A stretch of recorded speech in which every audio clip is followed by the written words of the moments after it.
Pagkarating ni Zack sa kanilang rest house ay agad siyang tumawag sa ina ni Jeka para ipaalam dito na nagtana silang dalawa.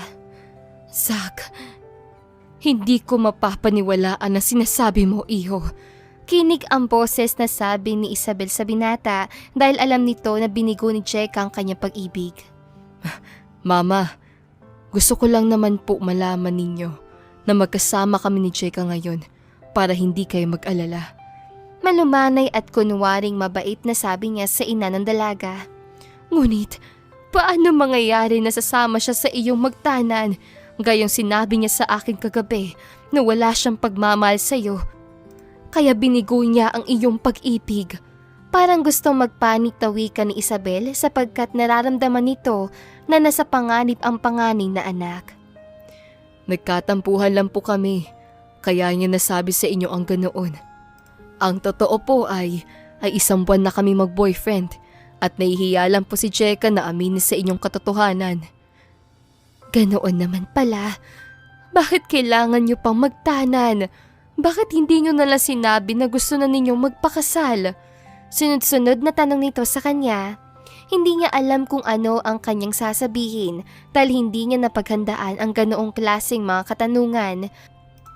Nakalimutan niyang maaari nga palang maghinala ng hindi maganda ang ina ni Jeka sapagkat open naman ito sa kanila. Mama, tsaka ko na lang po ipapaliwanag sa inyong lahat. Wika niya dito bago siya nagmamadaling nagpaalam dito.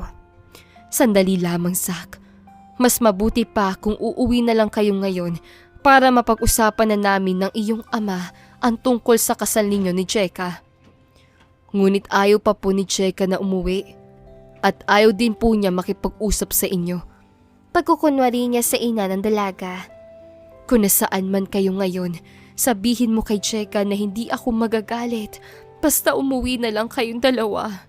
Muling pakiusap nito sa kanya. Hayaan niyo at sasabihin ko sa kanya. Sagot niya bago siya tuluyan nagpaalam dito at sa pagkakataong iyon ay nauna niyang ibinaba ang telepono para hindi na ito makapagsalita pa. Napaiyak si Isabel pagkatapos ng kanyang pakikipag-usap kay Zack. Hindi niya mapaniwalaan ang sinasabi nito dahil kahit kailan ay hindi nagsisinungaling sa kanya ang anak niyang panganay. Naabutan naman ni Matthew ang ina na umiiyak at nagtaka ito kung bakit siya nagkakaganoon. Mama, bakit po kayo umiiyak? Tanong ni Matthew sa kanya.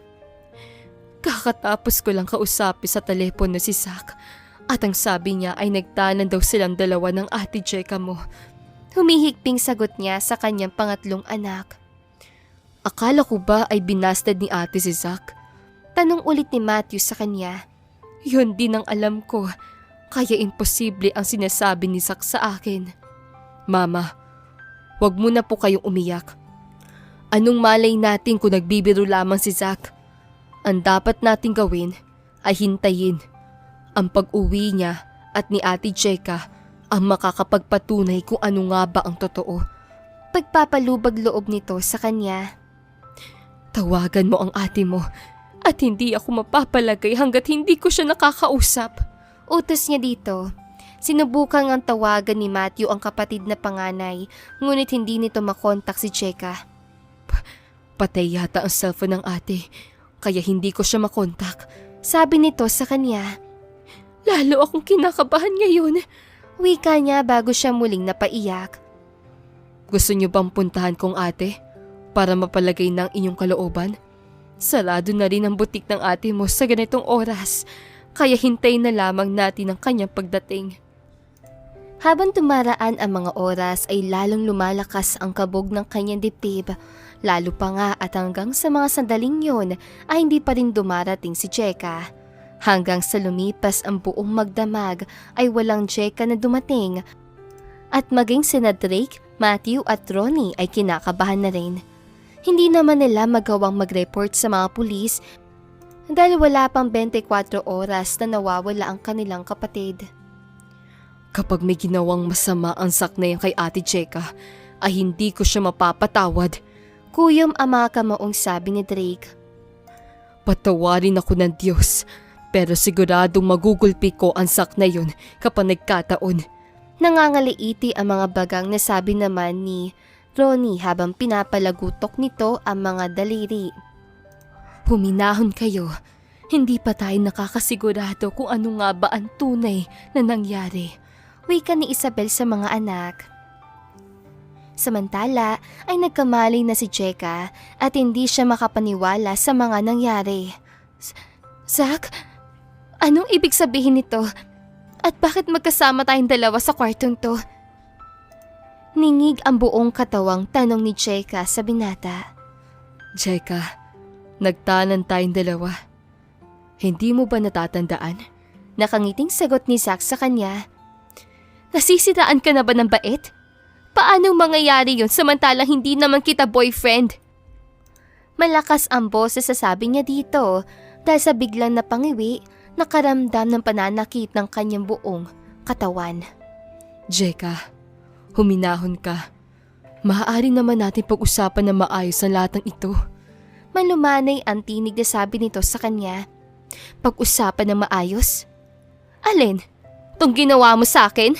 Malakas sa sabi niya bago niya ito sinampal ng malakas.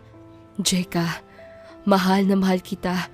Kaya ko nagawa ang bagay na ito sa'yo. At nakahanda naman ako na panagutan ang lahat. Samo nito sa kanya.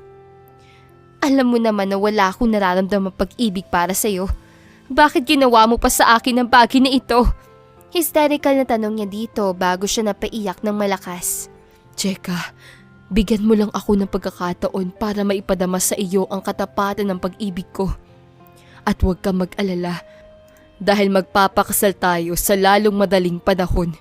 Masuyang sabi nito sa kanya. Iuwi mo na ako ngayon din. Masama pa rin ang loob na sabi niya dito. Hindi tayo uuwi hanggat hindi ka pumapayag na magpakasal sa akin. At mananatili tayo dito hanggang sa matutuhan mo kung mahalin.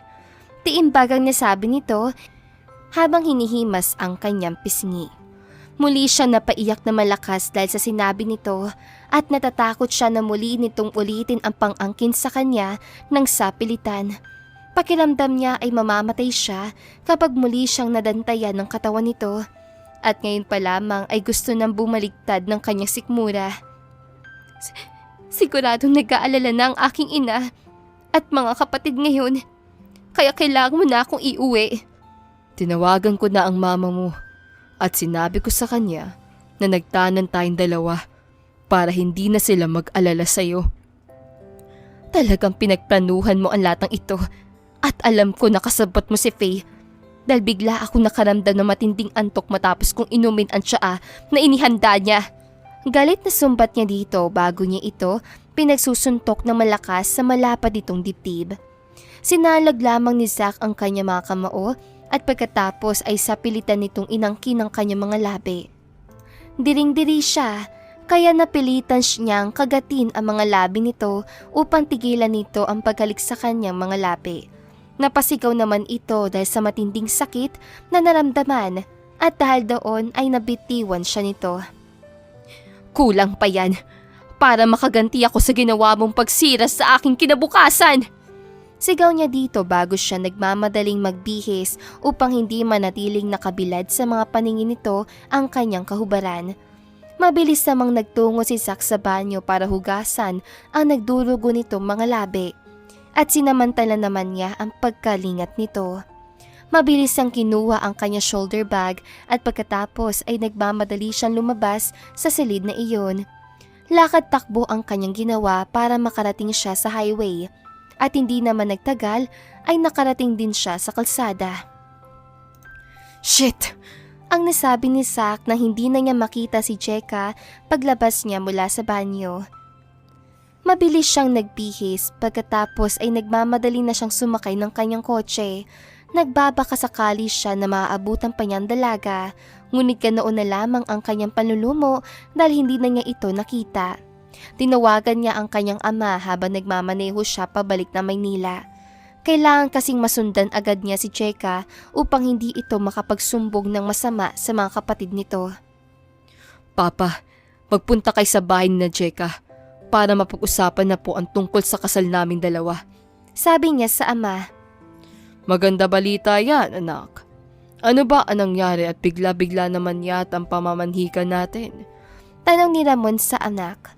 Isinalaysay niya sa ama kung ano ang kanyang ginawa at sinabi din niya na nakatakas sa kanya si Jeka.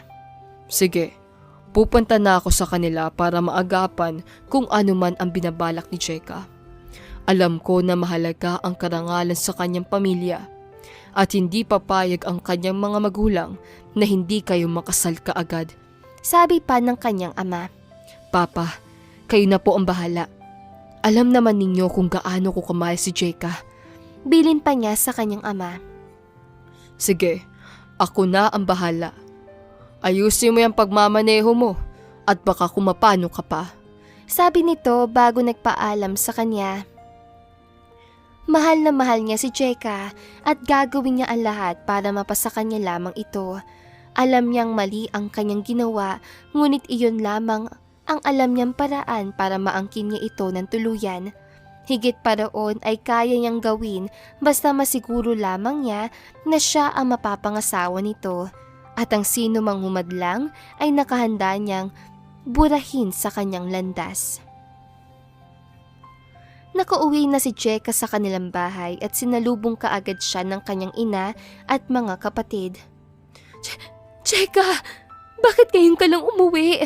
At nasaan ang kotse mo? Tanong agad ni Isabel sa anak.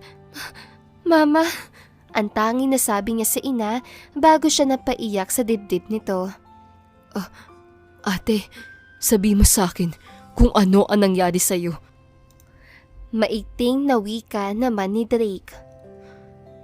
Ano ang ginawa sa'yo ni Zach? At bakit ang sabi niya kay mama ay nagtanan daw kayo? Sabi naman sa kanya ni Matthew. Hindi ako sumama magtanan sa kanya dahil hindi ko naman siya mahal. Basta nang magkamalay ako kaninang umaga ay magkasama na kaming dalawa sa isang silid. Umiiyak at paputol-putol na sabi ni Jeka sa mga kapatid. Paano nangyari yun? Tanong naman ni Ronnie dahil hindi pa rin nito maintindihan ang nangyari sa kanya. Nakaramdam ako na matinding antok matapos kong inumin ang tsaa na ipinainom sa akin ni Faye. At na magising nga ako ay katabi ko na si Zach. Paliwanag niya sa mga ito. Tumimo sa isipan ni Ronnie na kasabwat ni Zach si Faye kaya nangyari ang kagustuhan na maliligaw ng kapatid. Ang ibig mo bang sabihin ay may namagitan na sa inyong dalawa ni Zach? Muling tanong sa kanya ng kanyang ina. Mama, nararamdaman ko po na nakuha ni Zach ang aking pagkababae. Umiiyak na sagot niya si ina matapos siyang ilarawan ng itsura nilang dalawa kaninang umaga nang magisnan niya ito sa kanyang tabi. Kung ganoon, ay kailangang pakasalan ka ni Zach. Umiiyak na ring sabi sa kanya ng kanilang ina. Mama, hindi ko po magagawang magpakasal kay Zach dahil hindi ko siya mahal. Umiiling at humihikping sabi niya sa ina. Ngunit kailangan niyang itayo ang karangalan mo. Muling sabi sa kanya ng kanyang ina. Mama, hindi na po maitutuwid ng isa pang pagkakamali ang nangyari sa akin. At kahit may namagitan na sa aming dalawa ni Zach, ay hindi pa rin ako magpapakasal sa kanya. May diin at buo ang loob na sabi niya sa ina. Nagkatingin na naman ang kanyang mga kapatid dahil alam ng mga ito kung paano siya magdesisyon. Mapipilitan bang magpakasal si Jeka kay Zach? At dito po nagtatapos ang kabanata ng ating kwento. Huwag kalimutang i-like, i-share at mag-subscribe para updated ka sa susunod na episode. Kita-kits sa next chapter!